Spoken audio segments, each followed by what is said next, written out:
Ici Londres. In normal times, that would be it. Governments don't simply bounce back from a defeat of 230.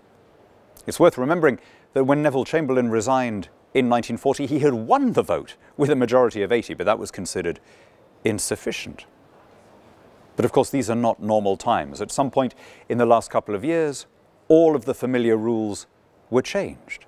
The precedents and conventions that we'd found so reliable have been torn down. We have even a speaker who's making up the rules as he goes along. The tragedy of our age is how indifferent people are to process when they happen to favour a particular outcome. So where does that now leave us vis-à-vis Brexit? If there isn't going to be a total reset and a new Prime Minister, what are the realistic options? As far as I can see, there are now only two.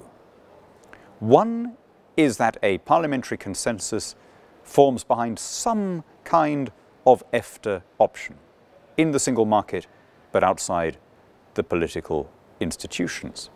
Now, that's complicated by the fact that Labour wants to tack on membership of the customs union, and a number of Conservative supporters of this option who used to say, let's go for Norway, now say, let's go for Norway plus. Now that plus is an abuse of language, right?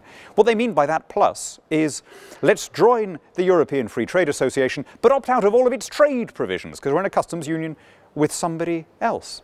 That, I think, may make it difficult to get a consensus. And having left it this late, we may still be stuck with the Brussels side trying to insist on the backstop, which is, of course, what made the existing deal impossible.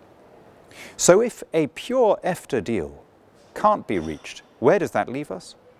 Well, we're left with the legal reality, both under British and EU legislation, that the EU will lose the United Kingdom as a member on the 29th of March. Now, it seems to me, therefore, that the most responsible thing, if we're not going to go for a total reset, is for the government to prepare for and assume the reality of no deal, to make its dispositions accordingly, but to leave on the table the idea that we are prepared to sign up to the aspects of the withdrawal agreement that exclude the backstop.